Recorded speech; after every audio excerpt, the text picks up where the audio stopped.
many.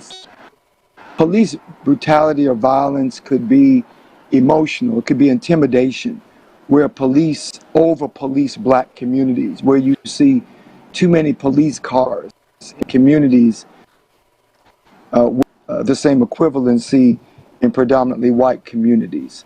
Police brutality is the way, it's the manner in which police talk to black citizens, the aggressive tone, authoritative, but the aggressive tone, the dismissive tone. Police brutality can come in the way they use their discretionary powers.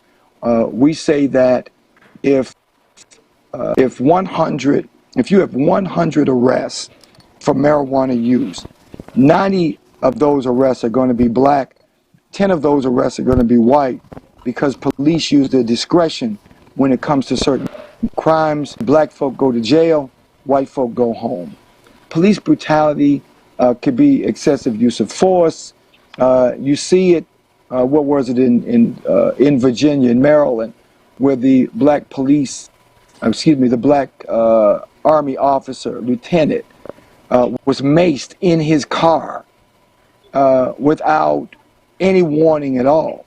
That is police brutality. So police brutality, Paul, doesn't always have to result in somebody being killed. It can be, like I said, it could be the tone of voice. It could be the way in which you approach a black person. It can be the discretionary use of privilege. And so it's all of the above. It's not either or, it's all of the above. Do you believe in some police department in America there is a systematic racism, harassment, and police brutality toward African Americans? To be brutally honest, there is systemic racism, harassment, and police brutality in every police department in America. It's not that it happens in Columbia, South Carolina, but it doesn't happen in St. Louis. It's not that it happens in Elizabeth City, North Carolina, but it doesn't happen in Milwaukee, Wisconsin. The reality that all of us in this country must face is that systemic racism is embedded. It's part of the DNA of this country. Therefore, it would be part of the DNA of the institution that this country has created to be the intimidating force. And so the simple answer is yes, but I think the most important answer is the reason why. Once again, Paul, as long as you have racism in America, you'll have racism on the police force, you'll have racism in government, you'll have racism in corporate America, because it's just part of the DNA. And so with that comes harassment. With that comes discrimination against people of color, generalization against people of color, discrimination. And when we talk about racism, Paul, racism also comes in different forms. It could be that people are racially insensitive. They may not be racist, but they could be racially insensitive because they just don't know any better. It's not deliberate. And so the simple answer is yes. When President Obama came out with the 21st Century Policing report, out of about 18 to 21,000 police departments in America, less than 600 took any of those recommendations to heart. We're talking about over 15,000, municipal, local police departments. Less than 1,000 took heed to those recommendations that would have brought us so much further as relates to police reform. What in the year 2021, watching unarmed people being shot on videos by people you have been taught that will protect you, how safe are our neighborhoods? Dr. Cornel West was doing an interview with Don Lemon about a month ago. And this is Dr. Cornel West said, Black America is going to get tired of standing by and watching Black Americans be shot down in the streets. Dr. West said that Black Americans are going to stop being the videographers of our own demise. And so when you ask me how safe are our communities, they're not any safer. More police officers does not make a community safer. It definitely doesn't make the Black community safer. We spend more money, Paul, on police enforcement than we do on crime prevention. Until we begin to spend more money on crime prevention, that's what the whole defund the police movement is really all about. Crime prevention. It's about taking the money, the lion's share of the money that we spent on buying police military equipment and putting that money into mental health, putting that money into social services, putting that money into youth activities, putting that money into trying to eliminate poverty. And so when we see Dante Wright shot, this is a police officer, Paul, 10 miles from where the George Floyd trial is being held. She's got 27 years on the police force. She's the president of the police union. She says, taser, taser, taser. But then she shoots. She doesn't grab her taser. This is an experienced police officer. You've got the situation in Elizabeth City, North Carolina. This is an execution. And now you've got 2 police officers who have resigned, 1 retired, and 6 on administrative leave after George Floyd. Okay, well, for starters, just to let you know that I was born in Baltimore, Maryland, and I grew up in Greensboro, North Carolina, right here in North Carolina area. But I've been in Charlotte now for pretty much nearly 30 years. And growing up for me, I was in a household with both parents for the most part.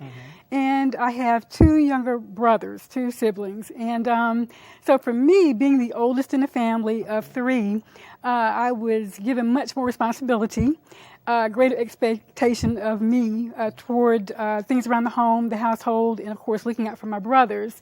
But interestingly, being the oldest, they had more freedom to do things that I was not able to do. I don't understand. Maybe it was a male thing. I don't know. Oh, come on, man. But nevertheless, I just learned how to be more responsible in that regard. Okay.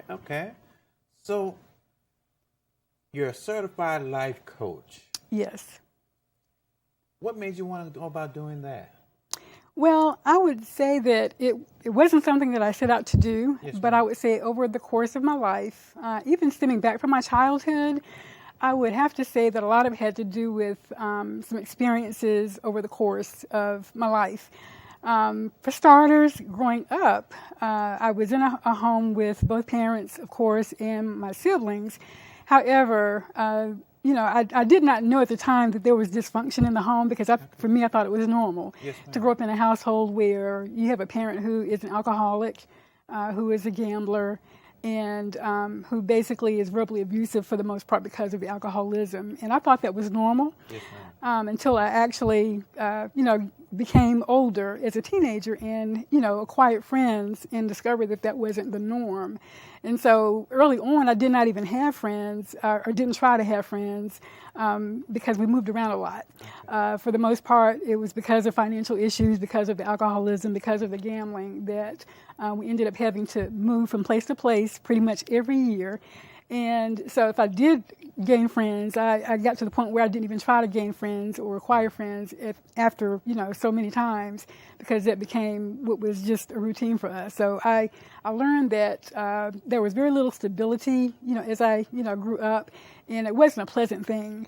But I would say for the most part, for me, just being in a position or being in a place where I'm having to look out primarily for others in my life, and I would say I would go back to my brothers, being there for them for the most part. My father, he was the one who was in the home a lot more than my mother because she worked most of the time. And so I found myself to be in a position where my father, I think, took a lot of resentments that he had against my mother out on me because I was there more than she was. Okay. So I think because of that, it put me in a position to be more observant and aware of how people in position can be, whether it be a good thing or a bad thing.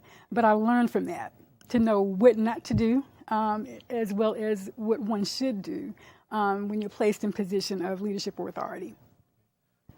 How did your upbringing affect you right now as far as the way you think about certain issues, as far as family members or whatever that has going through other addictions? How do you handle things like that today? Well, I would say that, it's interesting because once again, growing up, I thought that was the norm. Mm-hmm. However, now I know that family is very important to me.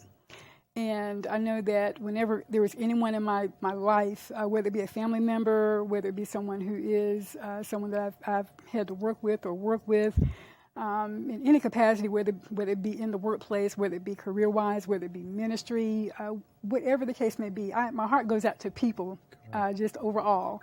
One of the things I learned is that it is so important to be a person who is in a position that you don't just say, do as I say and not as I do, but that you be one to lead appropriately by example. And that be whether you are someone who is in a position of leadership or authority in the home, as a parent, as an older sibling, someone who's in the workplace, if you have your own place of business, or if you're in ministry, or whatever capacity it may be, that you be one, just in how you lead your life overall, that you be one to lead by example in the appropriate way. And that's something that I learned in my experiences, especially early on in life, how important that is, because I did have an experience whereby my father, again, as I grew older as a teenager, I became more voiceful. Mm-hmm. And so to some that may have seemed that I was disrespectful at times. However, for me, I believe that no matter who you are, that it's not about the age. It's about how you treat others, because I know that for the most part, I believe everyone wants to be respected. Correct. But you have to also be one to earn that as well. Mm-hmm. But I did have an experience early on, which was really like a defining moment for me, whereby my father gave me a command to do something, but I had never done it before. And he never gave me the instruction to do it, or he never showed me how to do it. So I had to do it by just, pretty much trial and error. But during that whole process, I was chastised, I was ridiculed, I was called names, I was, being talked at and down to about what I was doing wrong. So I kept asking, well, can you show me how to do it? Or can you tell me what to do? Yes, and ma'am. that never took place. So basically, that never happened. So I just pretty much walked away from the situation because I knew that I could not make it better. Mm-hmm. So to some, that made it seem like I was running away. However, I felt like, or I believed in that moment that I was doing the right thing, because if you're not willing to show me how to do it, then what else am I supposed to do? Correct. So a defining moment for me was that, once again, one must be in a position to be willing to lead by example and in the appropriate manner. And so that means that it's one thing to give someone a command to do something. And to me, that's not acceptable, just to give a command and not give instruction behind it. Okay. The second thing is that it's good to give instruction, to have step-by-step instructions, or have some measure of instruction that someone can use as a guide or some means of a sample to go by. And that's great. But I think even, overall, the best thing is to be able to, be in a position that you're willing to actually be the example or give the example firsthand. So that means, as an example, that, if someone needs to learn how to scrub a floor, am I willing to get down on my knees and get the sponge and the soap and all of that and show them how to do it firsthand? Correct. And to me, that's the greatest example. But overall, how one lives their life is the biggest example of all. So to me, that was a defining moment, and how that has transferred and that transitioned to me, and how I just pretty much represent myself overall in life. Well, it was hard for me to finish my education because I came from a very poor background, and I didn't have anybody that really explained the financial obligations or how to finish my education. So I found it kind of hard to fund my education when I wanted to finish at an early age. So I became a professional chef, and I traveled around. I learned a valuable skill. I went on television about 2 or 3 times, and then I got at the age of 40 years old, and I knew that I wanted to go back to school. So I went to Bible college. I went to Beulah Heights Bible College, and I got a degree in biblical education, and then I went to DeVry University. I have a bachelor's in technical management. I finished at Keller Graduate School with an MBA, and in 2014, I finished with my doctorate degree in business. So it took me about 40 years to get it done. But you did it. You did it. You did it. Yeah. First Lady, tell the audience a little bit about yourself. Well, basically, so far as my education, I have a master's in library science. I was able to finish that in library science, and I was working in that field. And when I met the bishop, I was working in that field, and I was working in a public library for the Los Angeles Public Library System. So that's basically what my education is about. Okay, great. What made y'all decide to move to Charlotte? Well, wait a minute. The first thing, since I got her on TV, I'm going to make her tell the truth. Okay, so I went in the library, and she was behind the desk. Yes, sir. And I asked her to help me with my resume. And I came in the library about 2 days later, and she said, "Hello, Melvin, how are you?" I said, "Oh, you remember my name?" And so I thought she liked me. Well, okay, fast forward. So we got married about 3 days later. about 3 years later, we got married, and we've been working together. She stayed with me while I finished my MBA and my doctorate degree. Yes. And when we after we had all that done, God gave us an assignment to come to Charlotte. To put someone like this young lady into your life, how did it change you? It actually changed my perspective, because I never really believed that my success would be based on my wife. I always thought that my success would be based on my drive and my belief in God. And she made a believer out of me, because I found out that there were some areas where I needed help, and she would watch me, and she would not enable me, but those things that I could not do, she helped me with it. I remember I had a very tough course in vivo software, and she used her library skills to help me get the book and find out how to do it, and we made it through that. We made it through it, yes. Why don't you talk about that? No, well, basically, one thing the bishop has shown me is that when he has an assignment or when he wants to learn something, he figures out how to do it. And we actually work together. Like I said, I was able to get him the book and I was able to support him, but he sat there and he studied and he figured out how to work that in vivo, which is a very difficult software to work. But he was able to learn and to put it into practice, and it benefited him in his dissertation. First Lady, what was it about the bishop when you first saw him and met him that made you think this was going to be the one?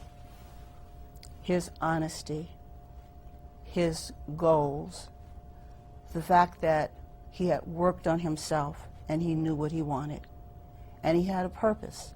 And I am purpose-driven as well. So we put those two together and we helped each other to go after our goals and to use that being purpose-driven to help us to be successful in getting our goals accomplished.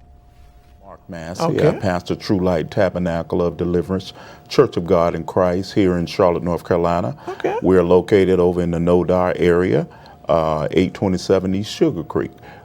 We have an evening service, a midday service, I would say. We start about 2 o'clock for those late risers that feel as though they can't get up early in the morning, then we may just be the place for you. All right. So how long have you had your ministry? I've been pastoring now for 6 years, but I've been in ministry now for about 20 years. Okay. So, and it's a great experience because there's no other work like the work for the Lord. Correct. So what made Pastor Mark Massey want to become a pastor? Well, when you say want to become a pastor, I think it has to be a call. It has to be a labor of love. And maybe that's what we see now. A lot of people are wanting to be a pastor because they're looking at I think they're looking at the outside. But if the call is real and true, that they'll know that there are some struggles that come with it. Correct. And there has to be a labor of love, because a lot of times when we're looking at it from a distance, we see things, pastors, some of them are doing well, and we kind of think, well, that's the lifestyle we want. But that the call is real and true, that there's going to be some struggles, in which the scripture tells us that. And there's going to be some suffering and some lonely nights and some wet faces from a lot of tears. Correct. So we have to struggle through those things. So what do you see would be your vision for your church? The vision is to, of course, the name is True Light. And that is to bring people out of darkness into Jesus's marvelous light. Because I've come to understand that there's still a lot of people who are walking in darkness, even though they're professing the light, meaning that they're professing one thing, but they're doing another. Or they say they're living one way, but their lifestyle doesn't equal up to what's coming out of their mouths. So, involvement in the community, how would you say your church in the community? We just had a successful outreach here about a month ago, maybe a month and a half ago. 10 lives were brought to Christ. People got saved. We definitely want to be a community-based church. We want to be able to reach out to people and be very personable. We come from a generation, I don't know how old you are, but we look like we might be around the same age, where the church was very personable, meaning that you can go to your pastor, or you can go to your deacon or your mother of the church and had a very personable conversation. We want to bring those things back to the church. And one of the ways in which we can do that is be in the community, let people know we're real, that we have the same struggles that they have, same injuries, the same sickness, and those things. So, and hopefully with our lives, if we're overcomers, then they see that, then we can also let them know that they can be overcomers also. Ministries. How you doing there, Pastor? I'm fine. How you doing, Paul? Nice to be with you. Got a little song. Okay. Red Brown Clock. It ain't over. It ain't over. Tell the audience a little bit about Pastor Bruce Little. And your awesome program that you have. First of all, I'm just so excited to be back on your show. Yes, sir. You was one of the first guys that gave me a break to be able to tell the city of Charlotte about what I was trying to do and what God had put in my spirit to do in a city that was totally transformed by alcohol and drugs and men and women going in and out of prison. And so I was wanting to be one of the people that come back and make a difference in a city where I had messed in so much. I'm from Charlotte all my life. Okay. Stayed in a lot of places, but I always wind up back here. The last time I left Charlotte because I was a broken man. My life had become something like a top spinning out of control. So I left the city of Charlotte. And it's like going somewhere to find yourself. And what I wanted to do, I did not like what I had become, Paul.